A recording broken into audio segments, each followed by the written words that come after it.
replace it here and turn the light on off right there. Okay, if I wanted.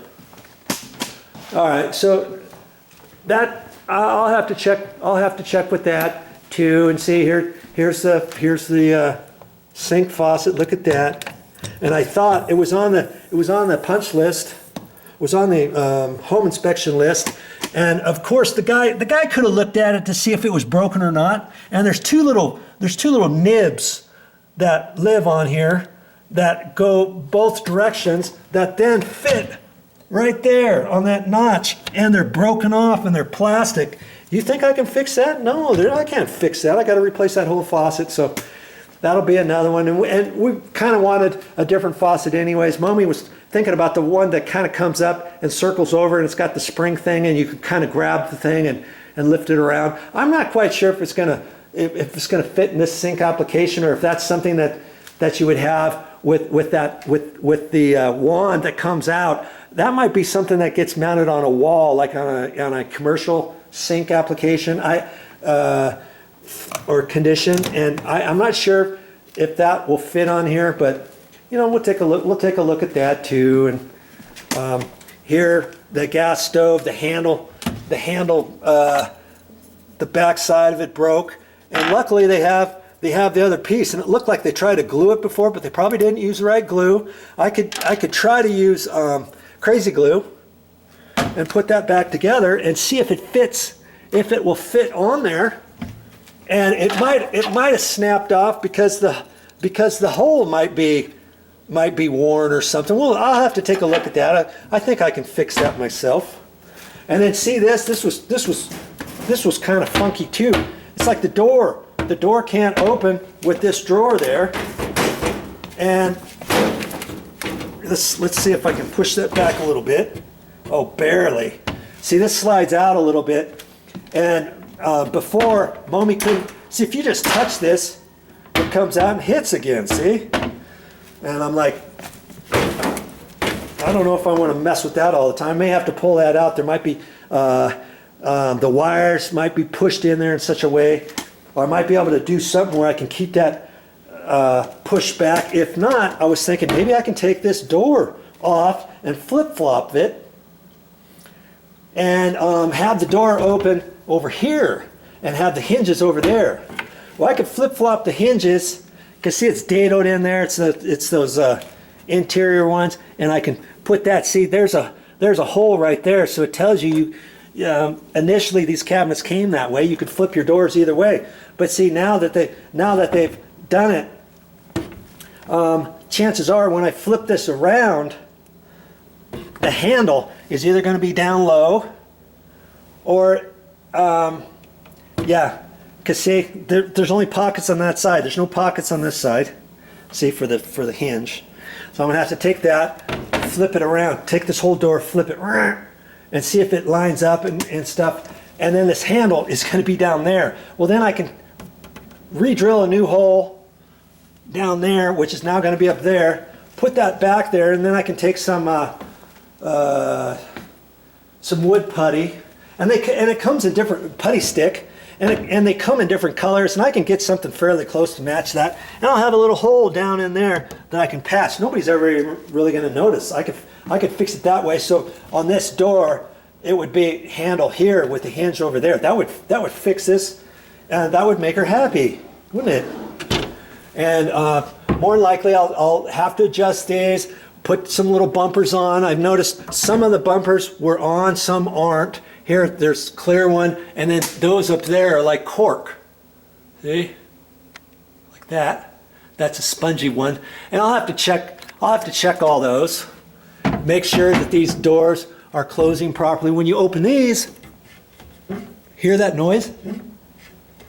It sounds like the hinge is squeaking. It's not. It's this. The back side of this door, the front edge, is hitting right there, and it's marking up the wood right smack in there. And that tells me that this door is too close to the door frame. And I can kind of feel that this one's doing the same thing right there at the bottom. See, there's no gap. like it should be up there.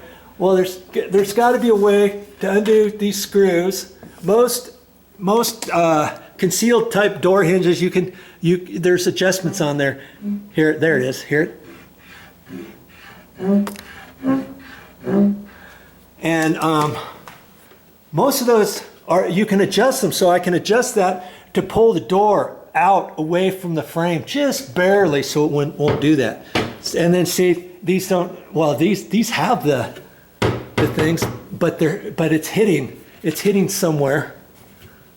Hear that? I don't want it to do that. It's probably because these are smashed on there so much, and it's causing somewhere else on the door.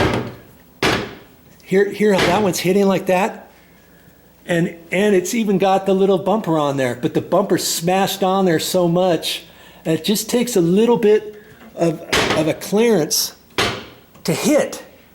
And you know what? I'm not quite sure when they put these in. This screw right here, because there's a little divider right there, it could be hitting that. Because see that little mark right there? There's a mark there, and there's a mark there. I'll bet you that's from that screw hitting that. And so, how can I fix that? I get thicker bumpers. I could take this out and drill that in with the paddle bit and have this screw be flush or inset just a little. And then I could fix that and it wouldn't do that. Every time these open and close, you're gonna do that. And see, here, each one of these has the style. That's what's hitting. That little thing right there, see, there's the mark. There's another mark. That's from that. See? And they should have, maybe they saw that. They would have had to have moved this way over to where this handle was cheating this edge of this style more so, and it might look cattywampus. It might look like, hey, what are these guys doing? It looks like they didn't put the handles on properly. How come they got them way over here? Usually you could put those in the middle or even off to the right a little bit, but usually you don't have cabinets with this style in here. Anytime you have that, it makes your cabinet space a little bit smaller. That tells me these are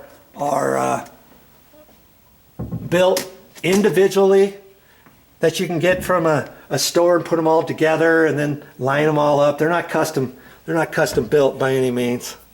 Okay, but every single one of them, even these for your dishes, for your plates and bowls and stuff, you got that silly style. I wish they would have left those out. But see, these cabinets came with the style, and lots of these styles, isn't that odd? There's holes on the back side that correspond with these. Okay, and then if this length is too long and if your shelf is bowing, then you put another shelf clip right in the back. I can feel there's a hole there, but there's a big gap right there. It's like the shelves, they should have made them deeper. See, up there's a finger mount. There's a half an inch. See there? See the gap right there? If I slide that forward, then I could put another adjustable clip on the back side right where it's at, and would keep these from bowing. But see, those shelves aren't that long, and they still look nice and straight. So you can leave them like that. I mean, even if it was longer, then you'd have to do something over here to make sure that these don't push back, because they got them cut short. I don't know what they did there. This is the only cabinet without the style in the middle. That's because it's not as wide of a cabinet. See, these are all wider. All of these are about the same width. This one's probably 30 inches or 28 inches, and they thought, nope, we can't put a style there because then you got the pockets are way too small. Let's see here. Here you've got the bumper, the felt bumper that came off of that. Okay, bye-bye. So definitely I'm gonna have to change those bumpers, and I can fix those. And then I'm gonna have to decide what to do with these. See where they're digging in. I mean, could I put a little felt pad over that? I'd have to make it big enough to fit over there so it doesn't pull up, and that would be, I could see those pads coming off after a while, you know. So that's probably not going to work. I'll have to figure out something. Like I said, some of these come in different thicknesses, okay, these clear ones. And so maybe I get the next size up. Instead of an 1/8 inch thick, maybe they're 3/16 thick or 1/4 inch thick. And I might have to put those on there if that noise is going to bother you. See? Listen to that. Okay. So I'll be checking all kinds of fun things out here at this condo. Hopefully you'll watch some more of this and learn more as you go. Well, that's all I got for this time. But I'll be back with more videos. Ah, such an awesome view.